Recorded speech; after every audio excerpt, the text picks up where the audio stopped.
तो तमाम भाई जितने दोस्त मुझे मैसेजेस कर रहे हैं, जो पूछ रहे हैं कि सबमिशन होगी या नहीं होगी, उनके लिए इतला अभी तक यही है कि अभी आप वेट करें। मुमकिन है जैसे दिसंबर में 2, 3, 4, 5 तारीख के बाद सबमिशन होने लग गई थी, मुमकिन है जनवरी में भी होने लग जाए, लेकिन अभी तक रिजेक्शन आ रही है, सबमिशन नहीं कर रहे। जिनके 24 में इशू हुए हैं, 25 में जिनके इशू होंगे वो तो नए तरीकाकार के मुताबिक सबमिशन करवाएंगे, लेकिन वो भी माइग्रेस अभी इशू होना स्टार्ट नहीं हुए, वो 15 जनवरी के बाद स्टार्ट होंगे। Let's see, hope for the best. अस्सलाम वालेकुम दोस्तों, मेरा नाम हाफिज उस्मान है और आप आइडियल वीजा के प्लेटफॉर्म से मुझे देख रहे हैं। कैसे हैं आप सब? उम्मीद करता हूं आप सब खैर आफियत से होंगे। लिथुआनिया इमिग्रेशन के हवाले से, वर्क परमिट्स की सबमिशन के हवाले से बहुत सारे लोगों ने मुझसे बहुत सारे क्वेश्चंस किए। दिन में अगर मुझे कोई 200 मैसेज रिसीव होता है तो उसमें से 150 प्लस मैसेजेस इसी बात के कल से मुझे रिसीव हो चुके हैं कि सर क्या बना लिथुआनिया इमिग्रेशन का। किसी की अपॉइंटमेंट 10 की है, 12 की है, 13 की है, 15 की है, इवन दैट कि जनवरी के महीने में टोटल सबमिशन सारे दोस्तों ने अपने वर्क परमिट्स जिनके माइग्रेस 2024 में इशू हो चुके हैं, उनमें से बाज दोस्तों ने पेड अपॉइंटमेंट्स ले रखी हैं, बाज ने वैसे बुक की हुई हैं, लेकिन सबमिशन होगी या नहीं होगी आज की वीडियो में हम इसको टोटल डिस्कस करेंगे। अगर सबमिशन होगी तो कहां होगी, अगर नहीं होगी तो क्यों नहीं होगी। यूं तो आपको पता है कि 1 जनवरी 2025 से वीएफएस ने पहले सबको मैसेजेस करके ये आगाह करना शुरू कर दिया था, चाहे आपकी अपॉइंटमेंट थी या अगर बुक हो गई थी तो आपको बाज लोगों को मेल आई है कि आपकी अपॉइंटमेंट डिक्लाइन हो चुकी है। अगर नहीं भी आई, एक बंदा आज जो जब तक मेरे पास शहादत मौसूल नहीं हुई थी तब तक मैंने वीडियो नहीं बनाई, अभी मुझे मौसूल हो गई है, पता चल गया है, तो मैं आप दोस्तों के साथ शेयर करना चाहूंगा। दुबई वीएफएस में आज अपॉइंटमेंट 1:30 बजे दुबई टाइम के मुताबिक एक बंदे की, हमारे दोस्त की, मेरे ग्रुप मेंबर की थी, जिसकी रिजेक्शन आ चुकी है। वो रिजेक्शन की जो स्क्रीनशॉट है वो मैं इधर शेयर कर रहा हूं, आप देख लें। उन्होंने क्लियरली बोल दिया है कि 1 जनवरी 2025 के बाद आप किसी भी एक्सटर्नल सर्विस प्रोवाइडर में पाकिस्तान से या इंडिया से जहां के भी आप रेजिडेंट्स हैं उसके अलावा किसी और कंट्री में लिथुआनिया वर्क परमिट की सबमिशन नहीं करवा सकते। अभी तक वो बंदे ने काफी उनकी मिन्नत समाजत भी की, लेकिन उन्होंने बिल्कुल इनकार कर दिया कि सर हमें कोई एतराज नहीं है, हमारे पास तो सिर्फ डॉक्यूमेंट्स आने हैं, प्रोसेसिंग जो सारी चीजें हैं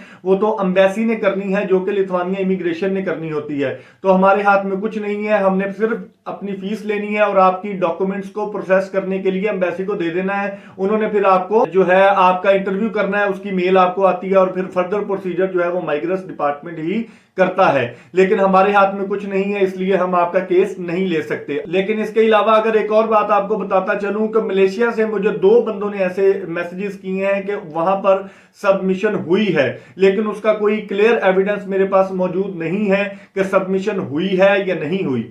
इसके लिए मैं ये नहीं कह सकता कि हुई है, क्योंकि जिन दोस्तों की सबमिशन हुई है वो मुझे डायरेक्टली नहीं जानते। मेरे सब्सक्राइबर्स या ग्रुप मेंबर्स में से एक भाई ने मुझे मैसेज किया कि सर हम वीएफएस में मौजूद हैं, एक बंदा अंदर से वर्क परमिट की सबमिशन करवा के आया है, तो हमें पता चला है कि सबमिशन हो रही है, लेकिन उसका कोई प्रूफ मेरे पास नहीं है। उन भाइयों की जिन्होंने मुझे बताया उनकी 13 जनवरी की अपॉइंटमेंट थी, अपॉइंटमेंट है बल्कि अभी भी, लेकिन उन्होंने इसलिए वीएफएस में, वो ऑलरेडी मलेशिया में मौजूद है, वो वीएफएस के बाहर थे, जो बंदे सबमिशन करवा के आ रहे थे वो उनसे पूछा उन्होंने, तो पाकिस्तानी भाई थे, सबमिशन वर्क परमिट की थी, वो हुई है। मेरे इतलात के मुताबिक अभी तक जो इतला आई हैं 2 आई हैं जनवरी में, यानी कि जो वीएफएस दुबई है उसमें सबमिशन रिजेक्ट हो गई है और मलेशिया में सबमिशन हुई है। जो दुबई में सबमिशन की बात है कि रिजेक्ट हुई है वो क्लियर एविडेंस है, वो मैंने आपको बता दिया, और फिलिपाइन में भी सबमिशन नहीं हो रही, ये भी क्लियर एविडेंस मेरे पास आ चुका है कि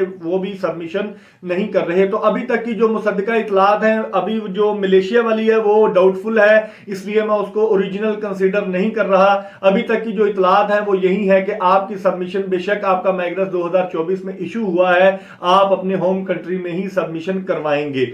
और जो होम कंट्री वाले हैं, एक भाई मेरे साथ राब्ते में है, उनकी विजिट वीजा की एप्लीकेशन उन्होंने हंगरी एम्बेसी से वीएफएस के जरिए से अपॉइंटमेंट लेने के बाद, आज या कल की थी गालिबन उनकी अपॉइंटमेंट, उन्होंने कंपनी से जिसने उसको माइग्रेस इशू करना था, जिस कंपनी ने जॉब परमिट देना था, वर्क परमिट देना था, उसने उसको 89 डेज के यानी कि with in 90 days short stay visa पर बुलाने के लिए 89 डेज का उनको स्पॉन्सर लेटर दिया कि आप हमारे पास आकर यहां पर शॉर्ट कोर्सेज करेंगे जो कि उसकी जॉब के रिलेटेड थे।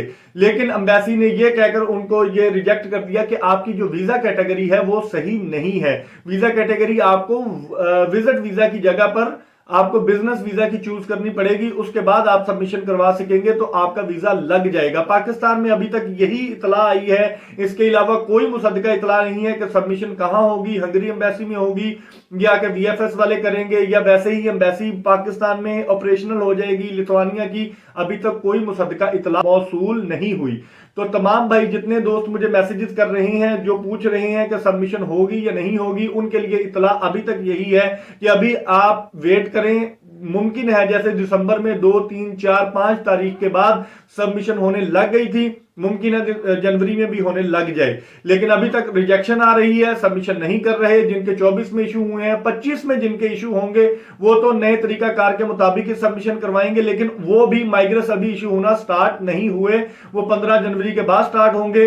Let's see, hope for the best. अल्लाह करे सबके लिए आसानियां हो जाएं, अल्लाह ताला सबके लिए आसानियां पैदा करे, क्योंकि बहुत सारे लोगों ने बहुत सारे पैसे इन्वेस्ट किए हुए हैं, वर्क परमिट लिए हुए हैं, एजेंटों के थ्रू लिए हुए हैं, कुछ लोगों ने खुद से अप्लाई किए हुए हैं। तो जिनके भी माइग्रेस आ चुके हैं, अल्लाह करे उनके लिए सबमिशन वाले रास्ते आसान हो जाए। अगर अपने होम कंट्री में भी उन्होंने सबमिशन करवानी है तो उनके लिए कोई ना कोई क्लियर रास्ता जो है माइग्रेस डिसाइड करे। इंशाल्लाह जैसे ही कोई नई अपडेट आती है मैं अपने भाइयों के साथ जरूर शेयर करूंगा। अब तक की जो अपडेट्स थी वो मैंने आपको बता दी हैं। उम्मीद है आपको सारी बातों की समझ आ गई होगी। अगर कोई क्वेश्चन रह जाए कमेंट बॉक्स में पूछिए या व्हाट्सएप ग्रुप में आ जाइए, लिंक डिस्क्रिप्शन में मौजूद है, या व्हाट्सएप पर आकर मुझे मैसेज करके पूछ सकते हैं। हालांकि मैंने सारी चीजें इसमें क्लियर कर दी हैं। तो अपने मेजबान हाफिज उस्मान को इजाजत दीजिए। कल तक की वीडियो के लिए दुआओं में याद रखिएगा। अल्लाह निगहबान।